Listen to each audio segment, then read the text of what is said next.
Hi, it's Phelan yet again. Um, in the aftermath of general election 2017, we find ourselves in quite a paradoxical state of political affairs in which nothing's changed, and yet everything's changed. Because if you look at the newspaper headlines, they're still talking about um, a strong leader, trustworthy. They're still talking about one whose position is untenable and a poor leader. They're still talking about the youth vote. They're still talking about, in relation to a what is considered a weak leader, terrorist links and the coalition of chaos. The thing that's changed is the people all these things refer to. What we have now is the person who is the stronger leader being Corbyn rather than May. And May is now the weak, feeble leader whose position has become almost untenable. You have a coalition of chaos in the making. It was referring to, it was what the right wing media tried to brand any sort of coalition that Jeremy Corbyn might come up with. And now the coalition of chaos is a right wing coalition between Theresa May's Tories and the DUP. And that's, for those who don't know what DUP is, that's the Democratic Unionist Party, a Northern Ireland party. And there are still talks about terrorist links, but the terrorist links aren't now a slur against Jeremy Corbyn. It's the links that the DUP has with terrorists. It's amazing. Everything is changing. The discussion around the youth vote used to be, as one Tory put it, they like Corbyn, but they won't get off their asses and actually go out and vote. Now, the discussion around the youth vote is how so many thousands of people, thousands of young people, actually did get up off of their asses. They were fired up for the first time by a stark choice, and they got out and voted. Now, Labour may not have won enough seats to challenge comfortably the Tory majority, but a Tory majority isn't enough to actually rule as a majority party anymore. And that's one of the other things that's changed. One of the other things that's changed, or rather has stayed the same, is the Tories are in power still. But what's changed is they are tenuously in charge because of the fact that they have to create this coalition of chaos, or I would rather call it the coalition of catastrophe. And it is a very strange time. On the day of the election, I wrote this and posted it on my Facebook page. The UK stands at the important junction today. Will we choose to walk into the light or plunge deeper into darkness? Will we embrace a better future for the young or a stagnant present for them?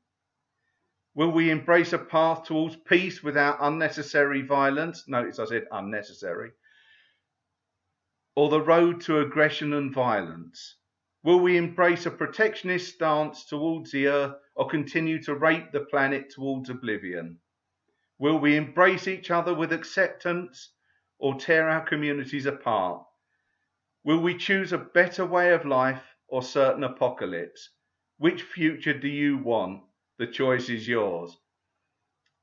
And although probably not many people saw it, the country did give a decision of sorts. They said, well, quite frankly, we'll stick at the junction. We won't go to either way, because at the moment we haven't had enough time to judge either way. And that's a good thing, I think. I mean, it's terrible for the Brexit negotiations because Theresa May, thinking she was going to get a stonking majority, is now in a very weakened state. And now the EU will see that. And she's really pissed off the wrong people. I mean, she's gone in with a very aggressive stance to the EU, thinking she's going to get this huge majority, which she hasn't now got.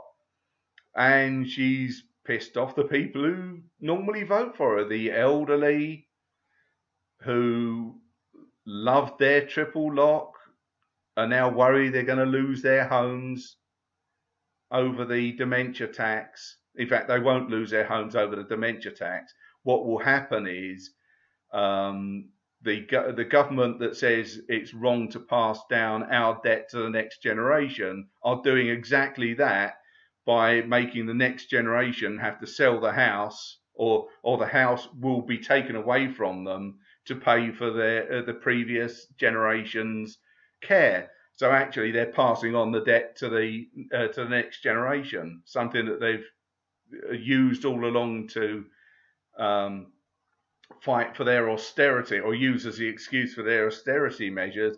They're actually done with their social care stance.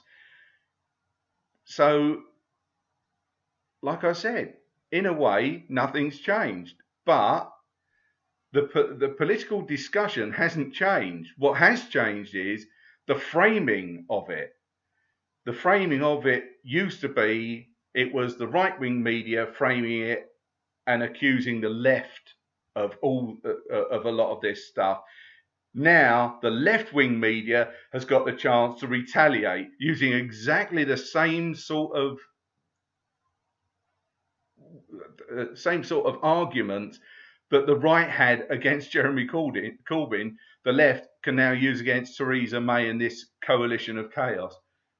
It's a fascinating time. It really is. And in a way, it's good that the result is that Labour has turned around massively. It has bolstered Jeremy Corbyn's position as leader of Labour. It's not going to be that difficult. It's not going to be that easy to try and get rid of him if they tried another coup, because he has turned around the fortunes of Labour from an all-time low to maybe not an all-time high, but certainly as much as, if not better than, the turnaround Tony Blair did back in the 90s. So this is a fascinating time for people who are interested in politics.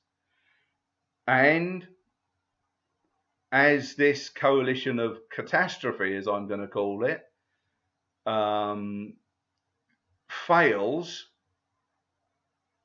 we will probably be doing this all again in a few months, which will give Labour more time to get out and do what's necessary. Get behind Jeremy Corbyn as the leader, go out, push the policies, and then hopefully next time the Tories will be smashed. And what's really fun is Theresa May is the one that's brought this shitstorm down on herself and her party. She could have gone into EU negotiations with a much better position because she had a mandate which she now doesn't have. It's fantastic. It's going to mean a rocky time, but for someone who is normally very pessimistic, and I still am pessimistic, for once in my life, regarding the political situation, I can actually see a speck of light on the horizon, and it's not just the light that tells me that my webcam is working.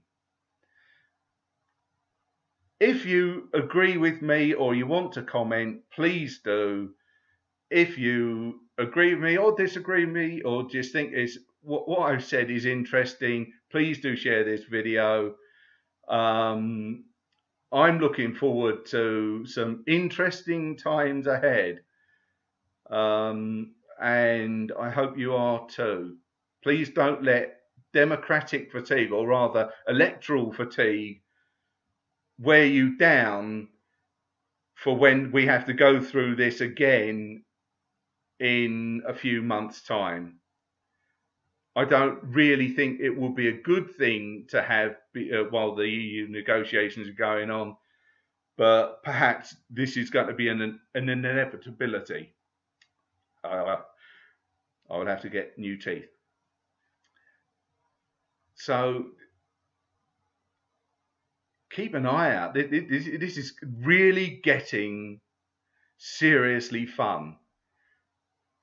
And I am, for once, like I said, I have got a genuine sense of there is a speck of light on the horizon. And I say this as a person who's living in a constituency that unfortunately kept the Tory representative, and I use representative very loosely. Hi Jackie, or rather probably hi Emily Clifton, your Jackie Doyle Price's assistant. Hi, glad you'll get another few years or few months at least to flirt with me again. But as I've said on many occasions, it's not happening between us, Jackie. I'll see you soon.